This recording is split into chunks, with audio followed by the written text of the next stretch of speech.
Well, good afternoon, everyone. My name is Malcolm Tallie. I'm with Kaiser Permanente Senior Advantage. Today, we have a young lady, as a matter of fact, a fantastic young lady, who's going to come to you and give you some information. Well, she says to train powerfully, nourish joyfully, recover peacefully. That's the philosophy of Embody Well, and it's in founder Tanya Leake. So, as an instructor with the Kaiser Healthy Living Program, Tanya holds certifications in health coaching, group fitness, yoga, wow, laughter yoga. So, we're going to be doing some laughing today, y'all. She is a holistic wellness consultant. She's a trainer, facilitator, and presenter who specializes in holistic nutrition, self-care, and dance fitness. She got it going on, y'all. So y'all just treat her like a lady. Holding specialist certificates in behavior change, women's health, natural health, sports, and exercise nutrition, and nutrition therapy, and nutritional psychiatry. She is the creator of the Women's Health Initiative We Know, which stands for Women Embracing Knowledge Necessary for Our Wellness, and the Embody Love Women Self-Love series. So y'all got a powerful lady here today. She's a self-published author of Get a Grip, the health and wellness movement rooted in cultural traditions, and her upcoming second book, Better Tabulism. That's a mouthful. So without further ado, y'all, I'm going to let this lady come in. Miss Tanya, you have the floor.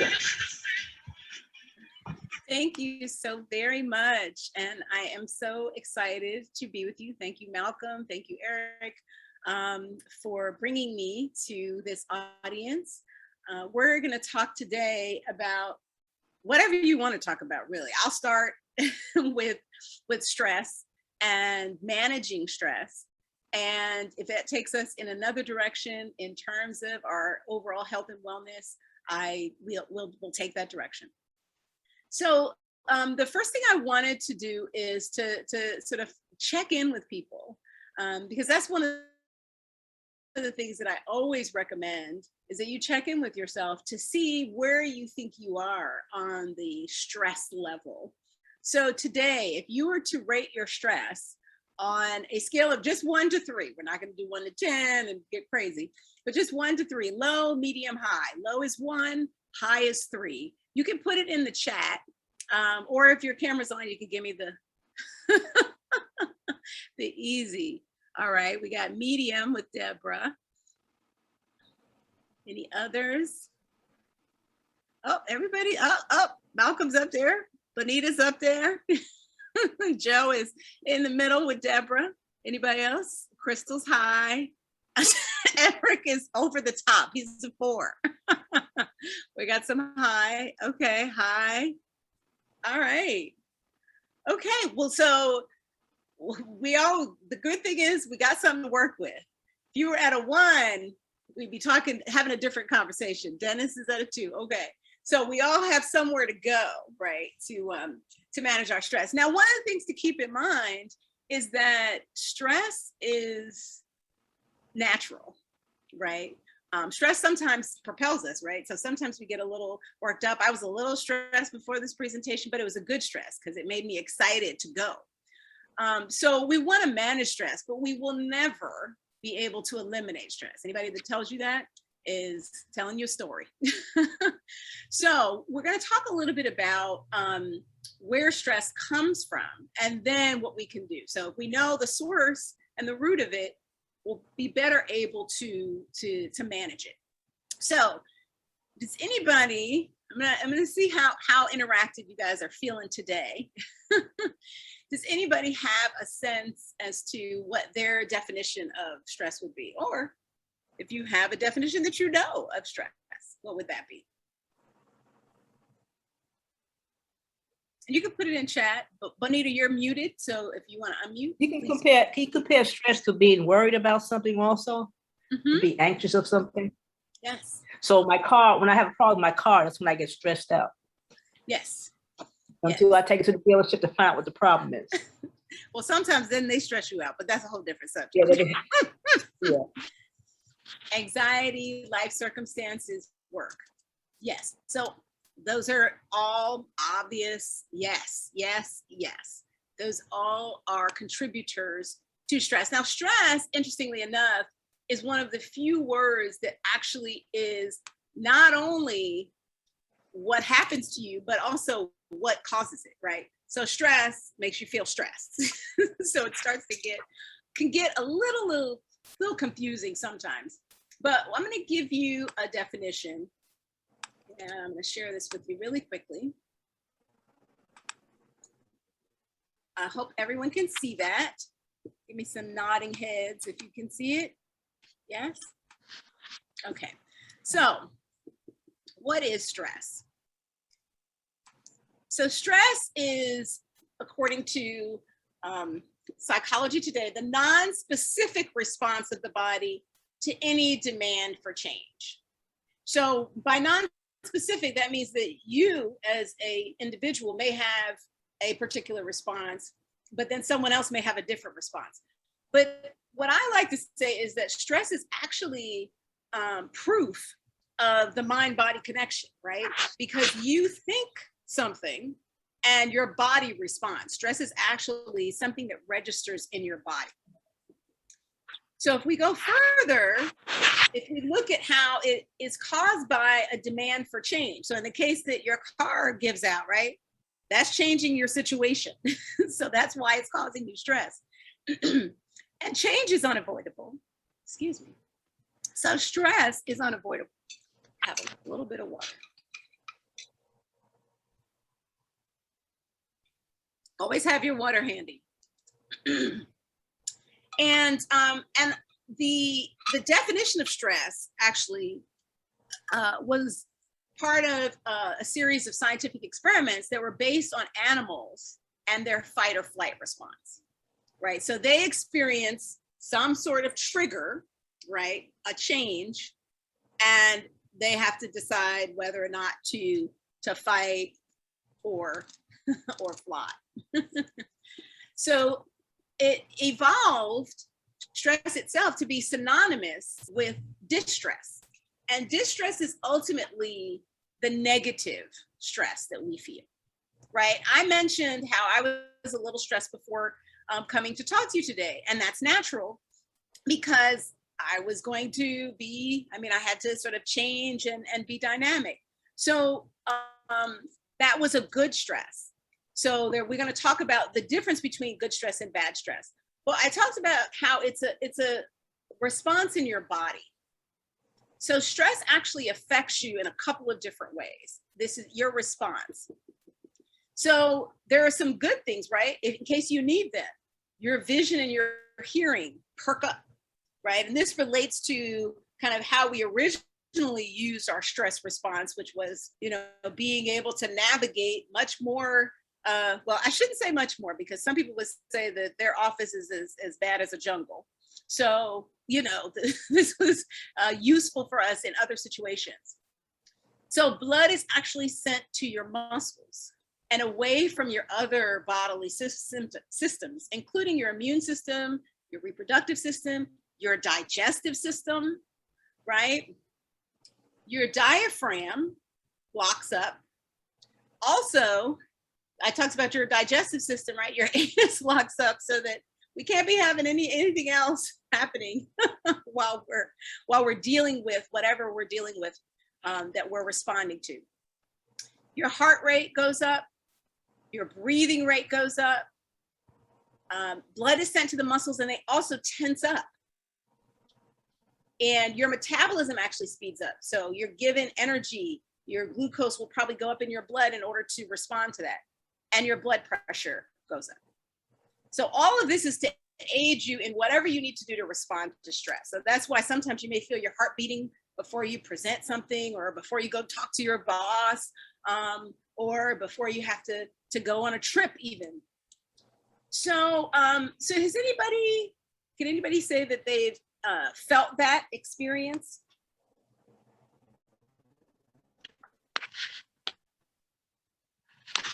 Dennis? Yes. Yes. Yes, I have. Yes. Okay. So you've all felt those. So the question is, what happens when we're at a 2 or 3 all the time?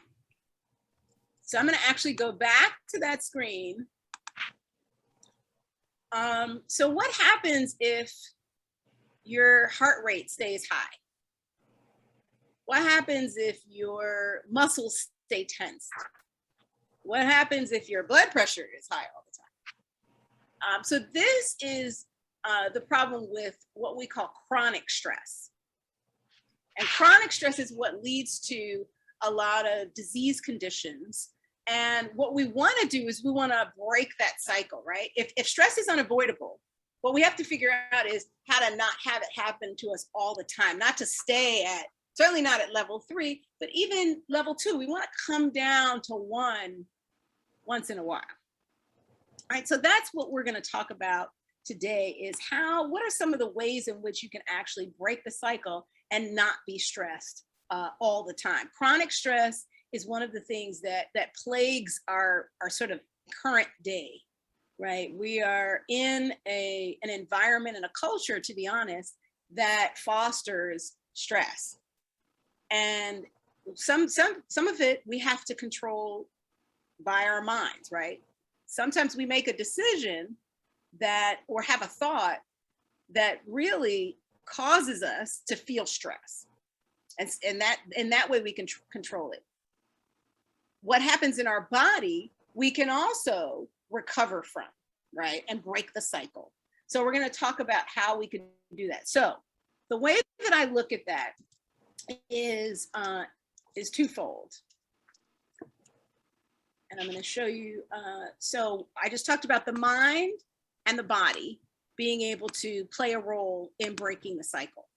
And so I think there are 2 major keys to balancing stress and breaking that cycle. One is recovery, and that's in the body, right? So you have to recover from what basically your body response was.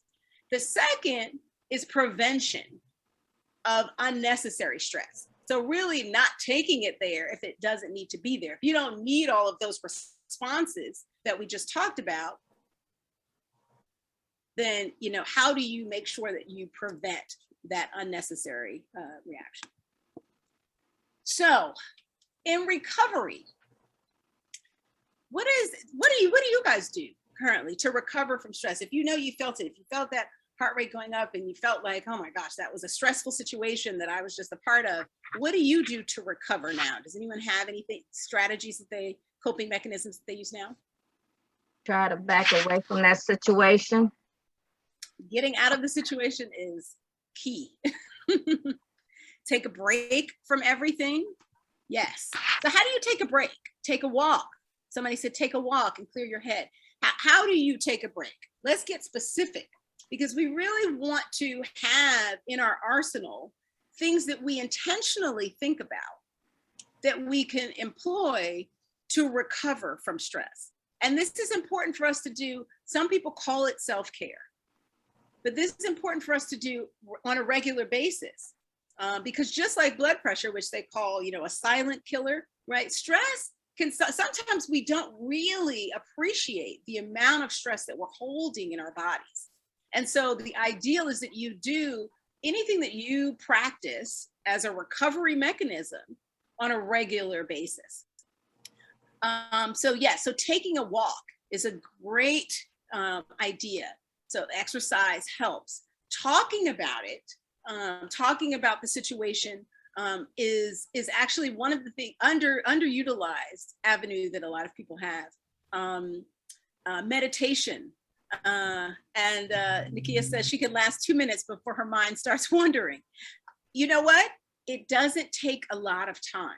And that's the thing that you need to keep in mind, right? I mean, meditation is one of those things that is a process. So if you can even if you take 2 minutes, heck, if you take 10 seconds and you may not be able to get out of the situation, but you are in control of your own body. So you can take a moment, and we're going to talk about that right now, actually, because one of the most important things that you can do for yourself, and I talked about your breathing rate goes up and it starts to become very shallow when you become stressed. So one of the most important things you can do, you don't have to necessarily leave a physical space, but where you are, you can take some deep breaths.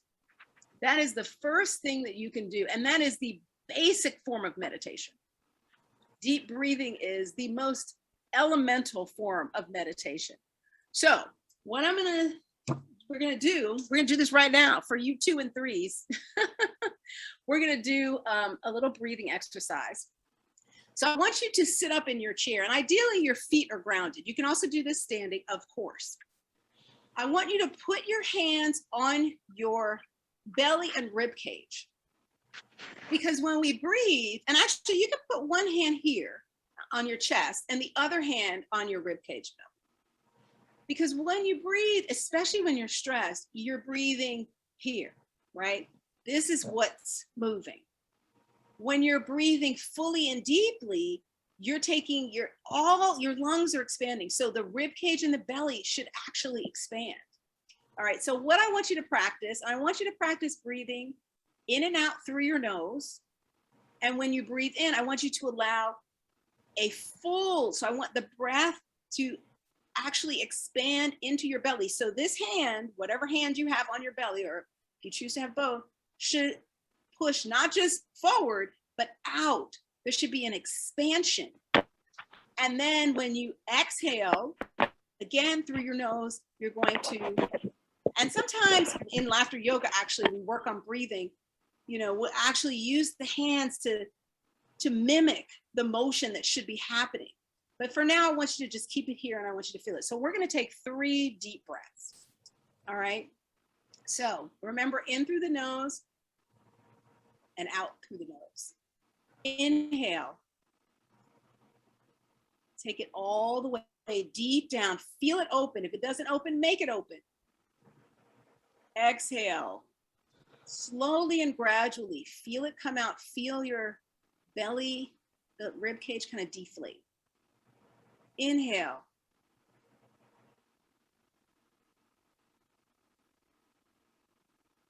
Exhale.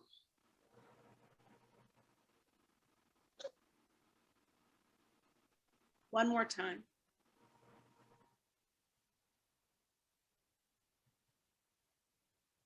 Exhale.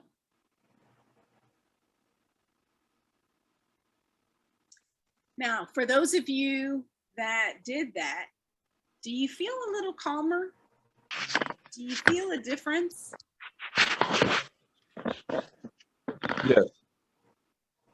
I hope so.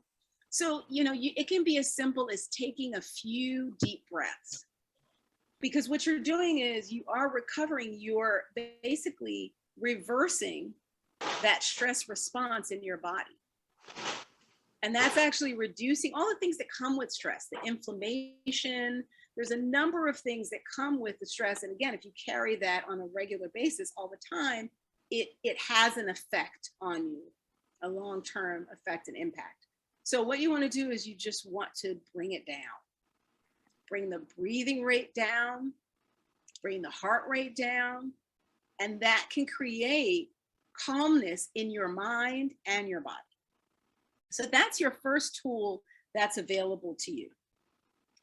The second tool that I would recommend is actually stretching, right? One of the things, what happens to your muscles? What did we find out happens to your muscles when you're stressed? Turn into a big ball. Tense up. They tense up. So if you think about, if you think of your fist, and so what you want to do is you want to let it go. So where do you think most people hold most of their tension, their muscle tension? Aurelia, Maybe in the shoulders. Maybe the shoulders. I don't know. Yes. So head, neck, and shoulder. All right, so we're gonna do a very simple stretch that you can do to release that tension. So again, we're talking about sort of reversing what stress is doing to your body to recover from it. So this can be done with breathing, and then it becomes, you have a double effect. So you can, maybe threes could get down to one, maybe this way. So what I want you to do is, and I like to sometimes put my hand on my shoulder to help it out. But what you do is you just let the head drift away.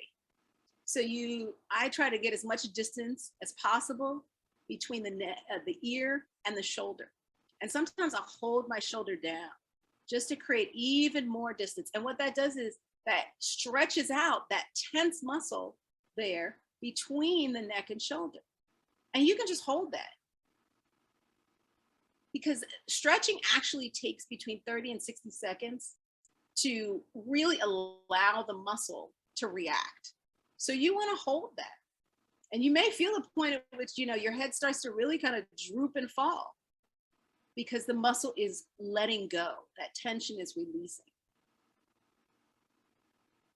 And sometimes I'll, turn the chin down and sort of get the back.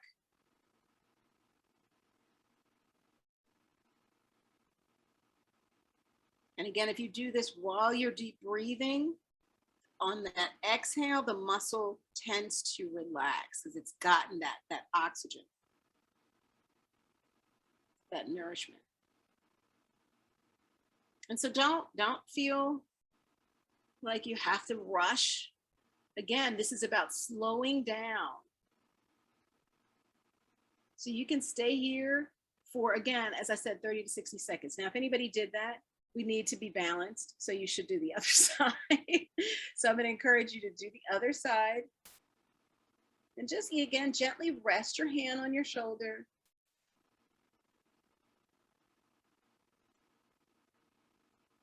Stretch out that area that tends to hold the stress. And again, really break the cycle.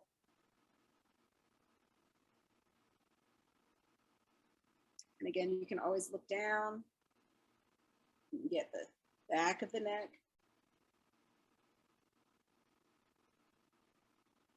And that itself can help relax you.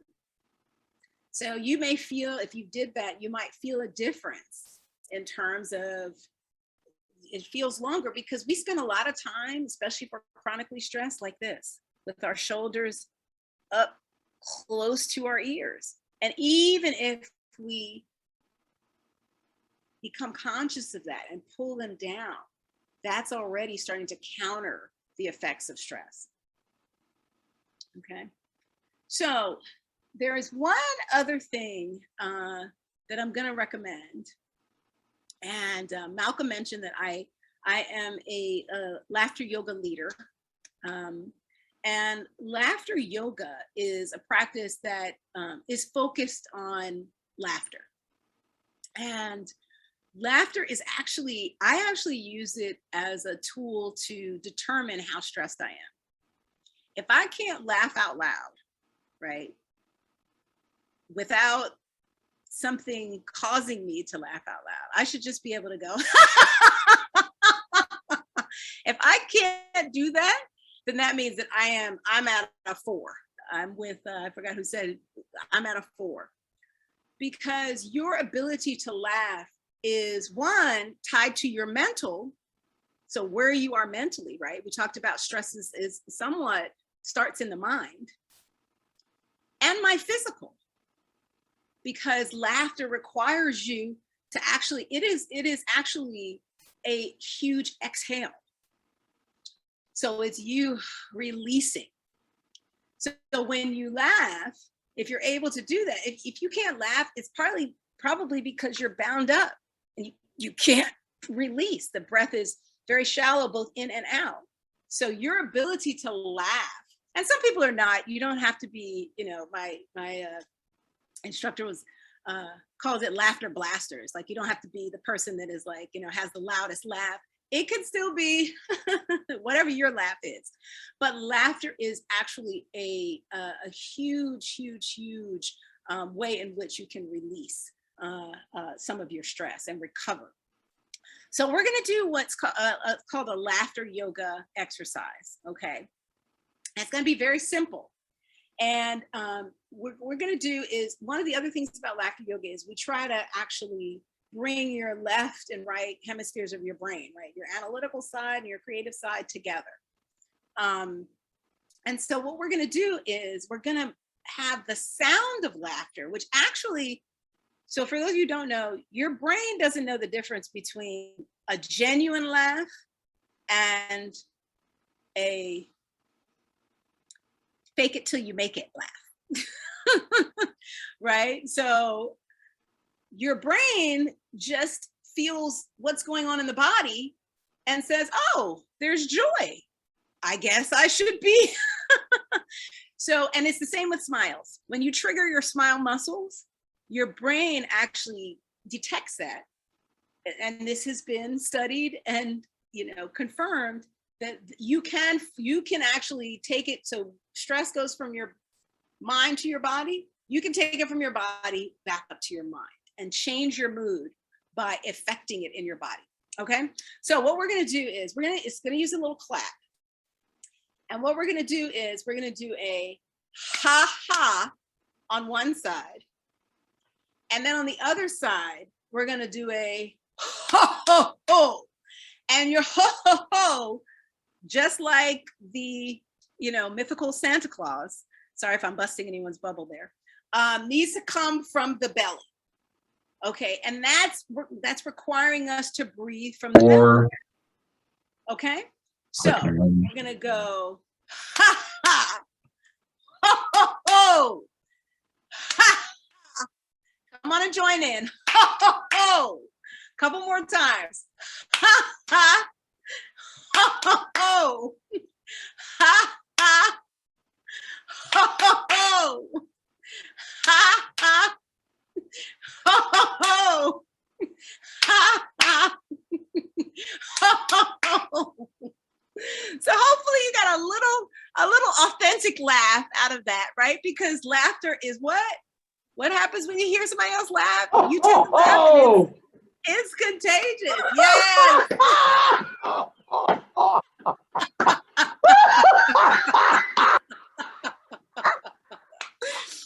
Thank you, Malcolm.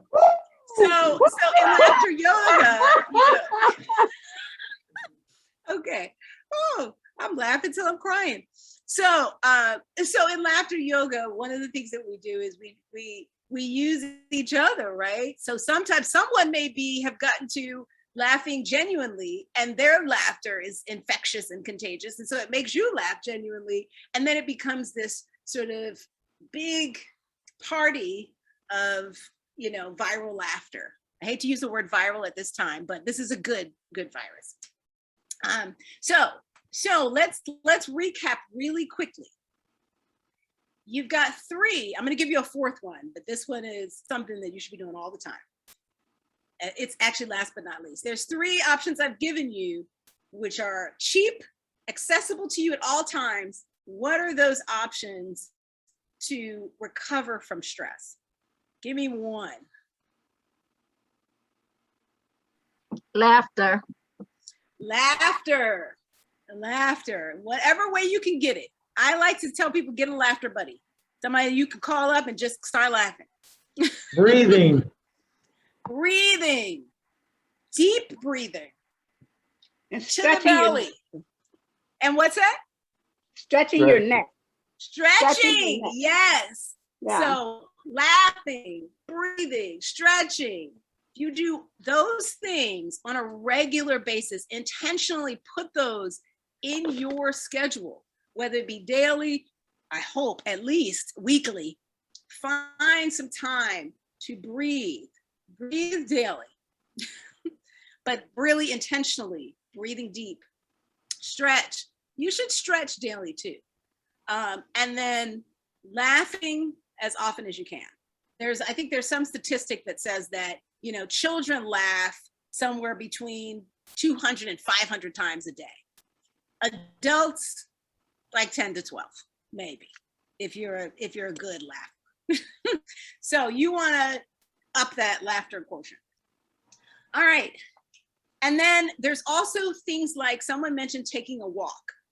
So when you're out walking, walking is actually a form of meditation as well. I said how breathing is a form of meditation.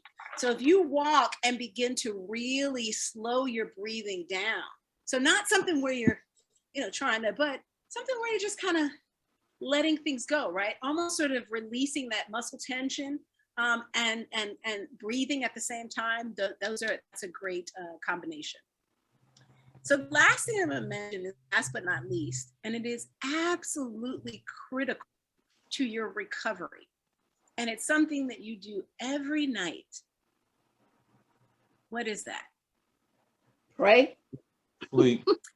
So prayer is another form of meditation, a good one. And that is actually, it usually is a good recovery mechanism. But someone said it. What is it? Good night, sleep. Sleep. Oh my gosh. If you don't get your sleep, your stress level will stay high.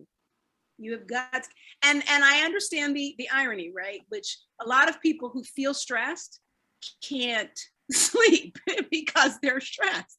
So it just piles on. So let's talk a little bit about that. For people who maybe have had trouble sleeping, let's talk again about strategies for sleep. They're often called sleep hygiene sort of activities. So what do you do to make sure that you get a good night's sleep? What's important? Turn off the TV. Turn off the TV. Now, how many people sleep with the TV on? Nobody? Oh, good. This is a good group. No, I do. I should say that. Brad says yes. And who else? Malcolm. Yes, Malcolm I does. sleep with it. Yes. Have it on all the time. Oh, and somebody's waving yes. Okay. So ideally, you will turn off the television. Do you know why you should turn off the television? Distracting for one. It's distracting. Yes. So especially when you're in your sleep, and I'm not going to go into the details of all the phases of sleep, right? You guys heard about REM sleep, rapid eye movement sleep, and non-REM. Non-REM is where you're really getting deep. You don't want the sounds and it doesn't allow you to really go into the deepest portions of sleep, which is where you get the most recovery. So when I fall asleep on the couch, because I actually don't have a TV in my bedroom just to keep it a sacred space. But when I fall asleep on the couch, right, if a news story is happening and there's a siren, and then I have a dream, the siren's in my dream. So you really want to turn off the TV about an hour before. And the reason an hour before is because the second reason that you don't want to have your TV on. Does anybody know why? The light from the TV. There's a certain type of light from the TV that tells your body it's daytime. It's wake up time. You need to be up. You don't need to be asleep. Get up, girl. Get up, girl. So it is Nikia's blue light. And some of the newer TVs, are trying to decrease it, but it's way, I mean, especially if you have an older TV, it's way high in terms of the amount of blue light. And blue light is basically, the more blue light you have, the more it mimics the sunlight. So people have heard of melatonin. It's one of the sleep chemicals that causes you to get drowsy, right? It kind of stops you from turning on that melatonin. So what you want to do is that melatonin needs time to work. So you need about an hour before. Okay, so that's probably one of the top things that I think a lot of people do that they could support better sleep by shutting down. And unfortunately, blue light is also in your tablet and your phone. So Oh, don't no. turn off the TV and then go, okay, I'm gonna play my word game. So, but I will tell you, most phones, especially if you have a smartphone, if you have a flip phone, you probably your screen is not, you're probably not playing games on your phone anyway. But if you have a smartphone, most of them have a setting, Oh, yeah, which is the it's usually display. bedtime mode or blue light filter. It may take some time to get used to, but I highly recommend you finding that. It's usually in your settings and your display settings. You can usually find it. I know that with some of the newer phones, they actually have it where it can turn on automatically at sunset. So when the sun sets, your phone also decreases the amount of blue light, the amount of light that mimics the sun. And actually, these glasses are blue light lenses that I have. So I've actually found them to be helpful. I think the research is a little sort of scattered on it, but I've actually found them to be helpful in terms of, so you can get them on prescription glasses. You can get, these are just regular blue light lenses. They're not a prescription. And you can get them on, of course, Amazon, but you can get them at Target or Walmart.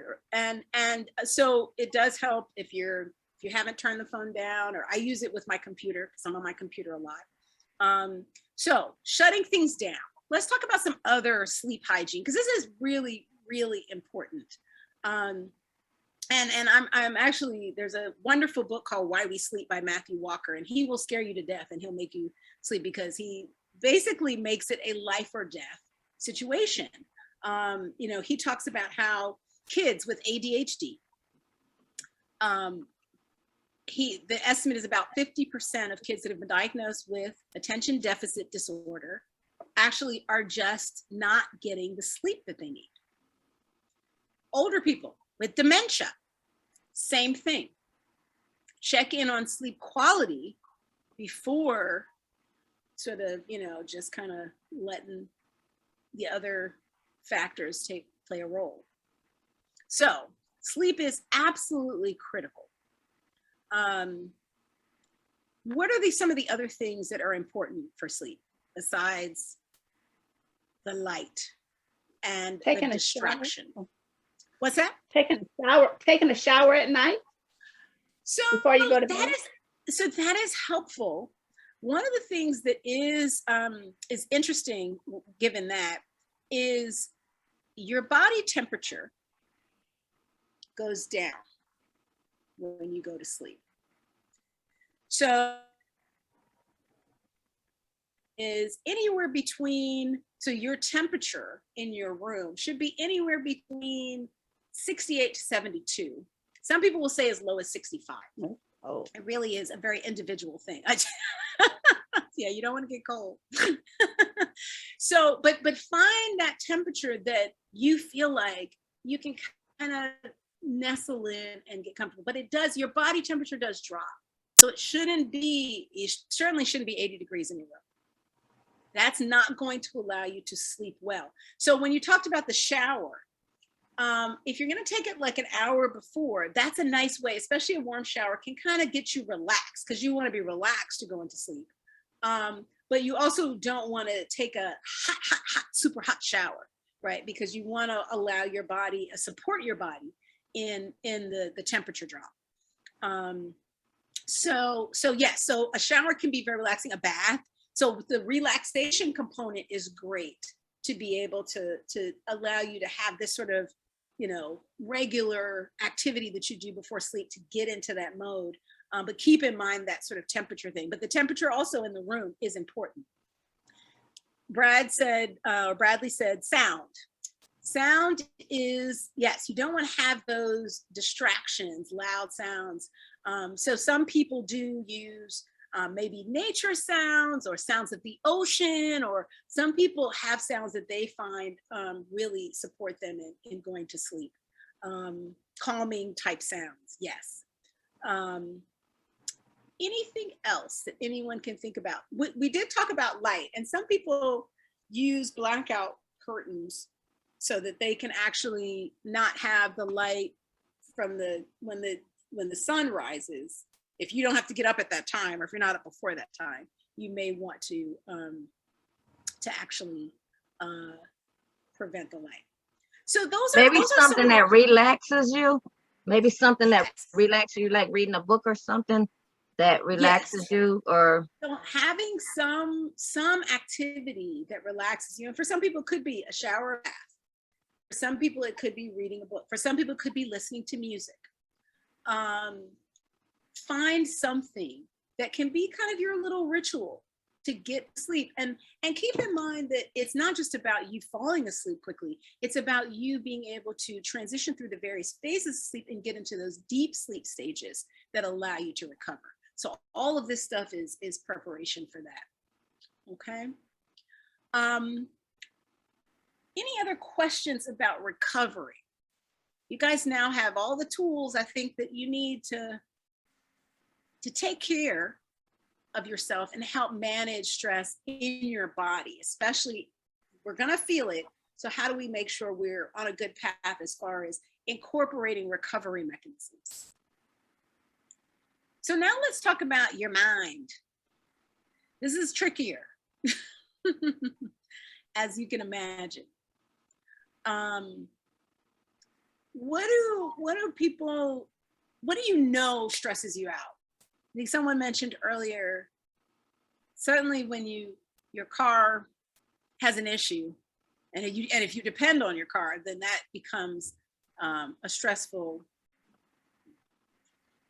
situation. maybe you get in an argument. You get in an argument. Yes. So someone really kind of sets you off with Push your buttons. yes. Push that stress button. They hit Yes. right on that stress button. Yes. So how do you think you can, and I'm going to show you one other thing.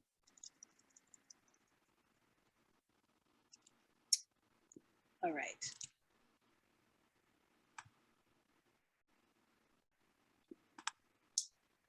So to a certain degree, stress is about perception, right? The person that can push your buttons knows how you feel about certain things, knows what will cause you to react Right. in a stressful way, right? That's what pushing your buttons means. They know exactly where to go to make you go, ooh, and to have your mind have that reaction, that response. So the perception is also, though, that we talked about this demand for change, right? And in an argument, it's really this, you feel as if there's this need for you to defend usually, or maybe they said something that pushes on an insecurity that you have. So again, you feel like you have to defend that particular point. So we really have to match the demands with our ability to cope with those things. And that largely comes from us understanding what some of those triggers are for us. So let's look at the unnecessary causes of stress, right? So there are a lot of times that we cause ourselves stress unnecessarily. And anything, we'll talk about a couple of these, but anything that anybody says to you, what was the thing that we learned as kids? Sticks and stones may Your break bones, my but nails bones, will never hurt you. but what? Never. So it usually we take in a lot of what people say to us, and that causes us stress. And in a lot of instances, you know, I mean, especially in this time of email and text, right? We see something and we don't have other cues that we usually have, like tone, and someone's joking, right? And they didn't send the emoji, so you don't even know. And then you take it personally and you take it, you know, sort of defensively. So one of the things is to kind of just, especially with words, not take anything personally. And someone could want us to take it personally, but guess what? That's what they want. What do you want, right? What other people say can't hurt you unless you take that in. And so that's one of the things with our perception of things. Then there are other things that we worry about. We worry about money. And, you know, certainly there's room for that, depending upon the situation that you're in. Some of us have had hardship because of COVID. But money you've already spent, not necessary. You just have to put it to bed and make a plan.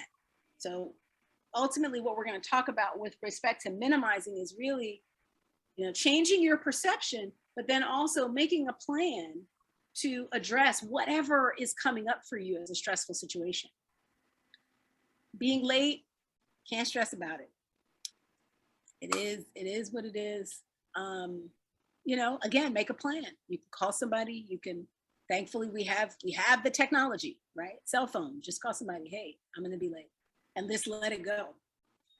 You're sitting in traffic, there's nothing you can do. You can stress yourself out, cause yourself harm, or you can breathe, get it out of your body, and choose to let it go. Social media, I can't even. Social media can be a boon. It's connected people in different ways, but it can also be a stressor. Rehashing stressful situations. So we talked earlier about taking yourself out of stressful situations. Well, once you take yourself out, don't replay it in your mind. Don't go back to it. Breathe, stretch, laugh at it, and let it go. Worst case scenario thinking.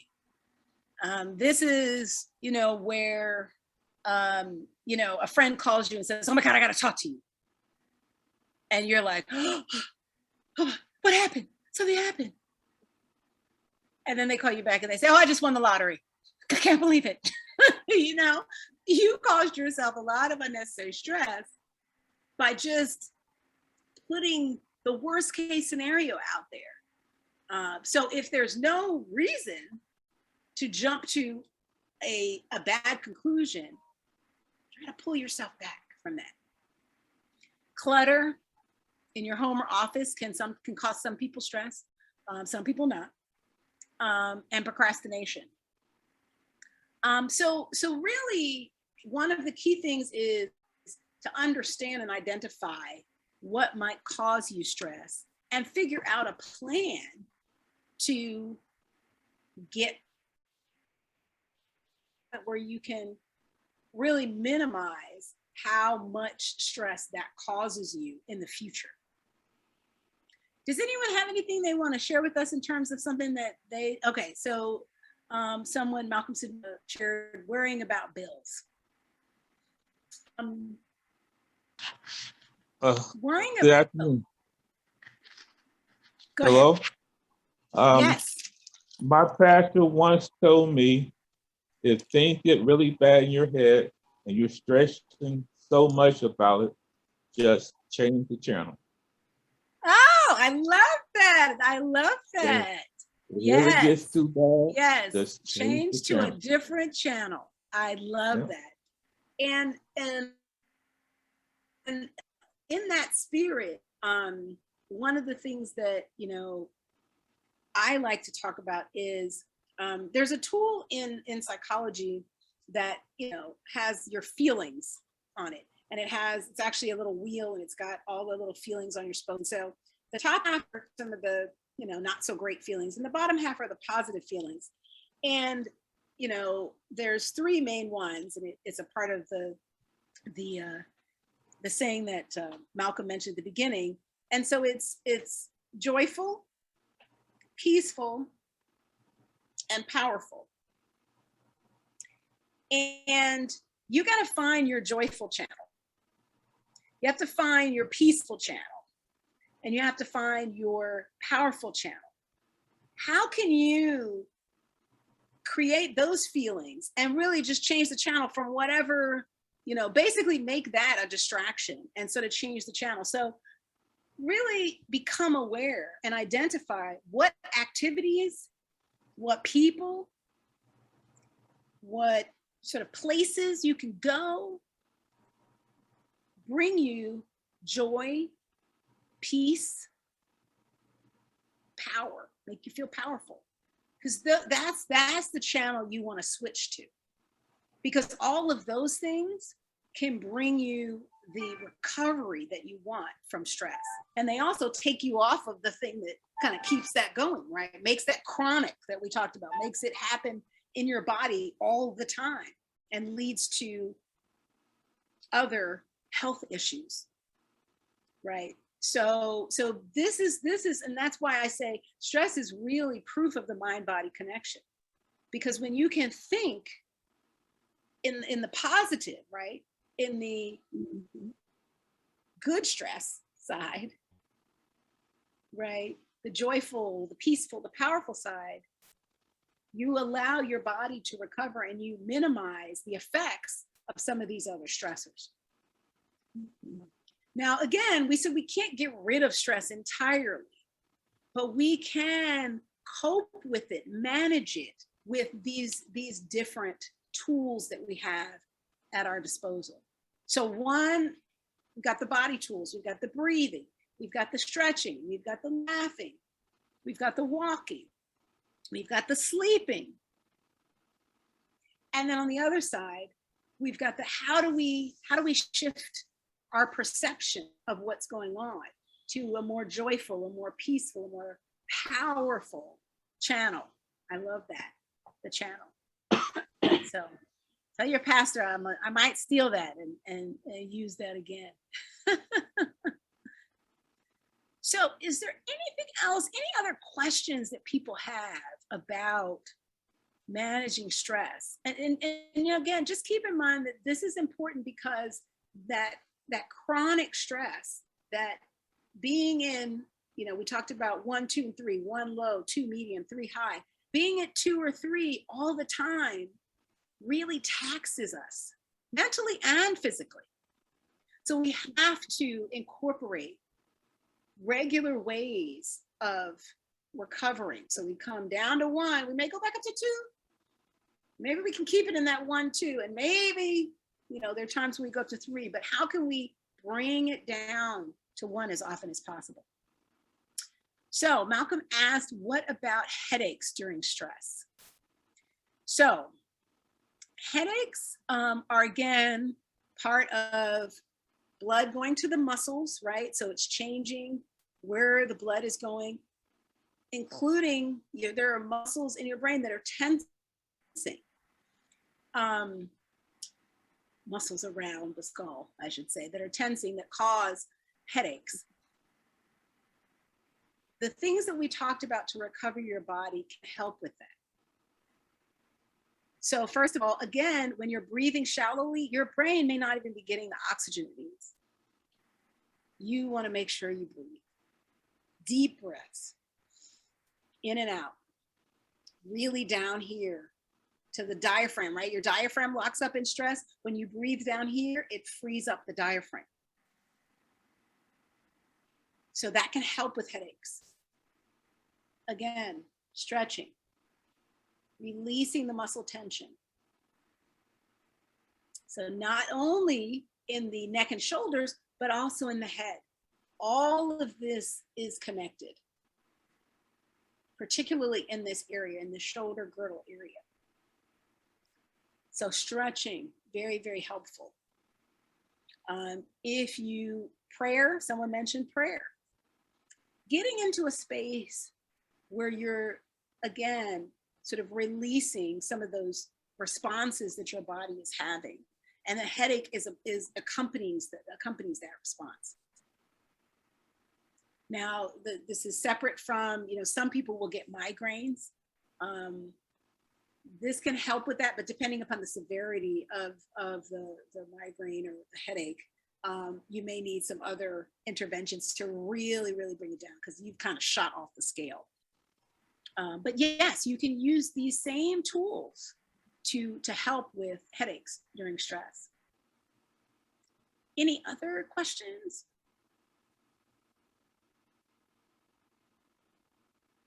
So I'm gonna add one thing just to reinforce the importance of sleep, because sleep is actually also good for your emotional well-being. So we talked about some of the ways in which you may react to things that people say to you or certain situations. Well, sleep, again, in helping to get us down to that 1.5, even lower, it also helps clear out some of the, in all honesty, the mental clutter that can result in our reactions, right? So sometimes you will react much more, it'll be a heightened reaction because there's so much other stuff on your mind. So again, sleep helps to kind of clear some of that clutter. In fact, you know, you may have had situations where you had a good night's sleep and there was a problem that you had. And you woke up and you're like, I know what I need to do, right? So problem solving, all of the stuff that we need to make a lot of the stress that we talked about mentally, that planning to go away, sleep can help us with.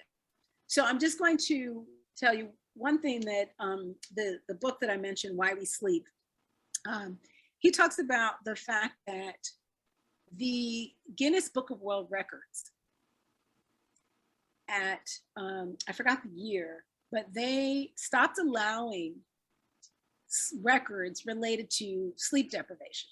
So how long people could go without sleep because of the dangers of being without sleep. So you have to understand, Guinness Book of World Records is a commercial entity. So, you know, money is important to, and very important to a lot of people. So for them to pull back on that is a, to me, that was actually a significant indicator of the importance of sleep. And I think it's really important for me to leave you with that, because that's the thing that, and again, no sleeping pills. You want to really find ways in which you can, because sleeping pills actually have the reverse effect. They don't allow you to enter that deep sleep. So that's a whole nother conversation.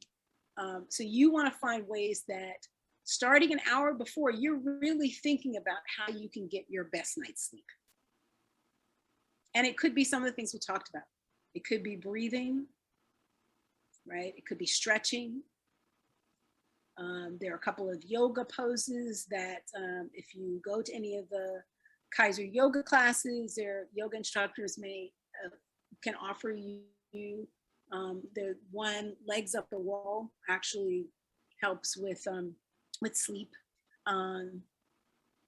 Even if you elevate your legs, it can help. If you put a pillow under your knees.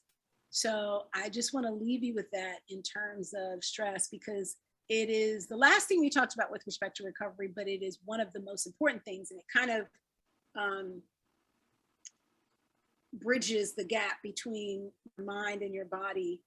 It is one of those that supports both in recovering and minimizing stress. All right. So if we are at 1:19, we got one more minute, which means we have a minute to laugh. So everybody's gonna do a check-in.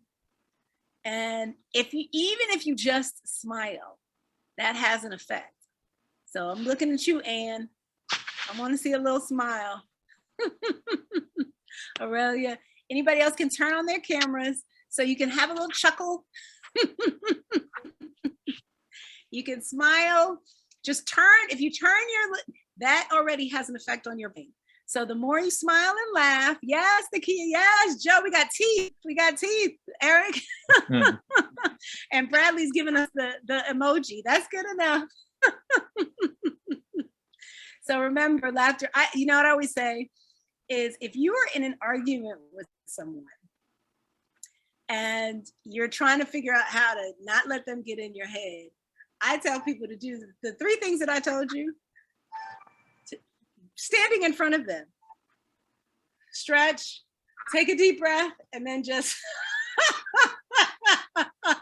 And I guarantee you will disarm them and they will stop talking about whatever they're talking about because they won't know what you are doing. Wow. So You know what, Tanya, that was awesome. Everybody, let's give Tanya a great hand. I mean, you know, excellent. Oh God, the stress is going now. It's gone. But you know, just before we go, everyone, just want to let you know, Miss Tanya Leake, thank you for your presentation today. We love you. It was excellent. Hey, if you guys have any questions that you would like to address to her, Tanya, is it okay if we give them your email address? Okay, so what he will do is put an email address in the chat box right quick for Tanya, and then that way, if you have any question for her about stress or you just want to holler at her, you know, just do that. But one thing about it, just to begin in a guide for living well after 60, we're off to a great start. And we have some of the Kaiser agents that are online right now with us. And just give them a wave, y'all. Just, you know what, if you're online, just give them a wave. All right. And hey, if you have any questions, we'll be more than happy to try to answer those questions. September the 9th, we're going to have another great program for you called Heart Health. So look, tell your mom and them, cousin, uncle, aunties, and all of them, y'all get on here and get on this just beginning a guide to living well after 60. We're going to give you some good tips, and it's ever evolving. If you have any questions, again, also, if you have ideas, give those ideas to us. Just send those over to Eric. He's the man with the plans, and he'll get those things for you. It's glad to see you all today. Deborah, good to see you. Miss Ann, good to see you. Mr. Dennis, I see you over there. Miss Robinson, Foxy, all of y'all. We love you, and we're signing off. Thank y'all for being here today, and y'all have a great day. Thank you. Thank you.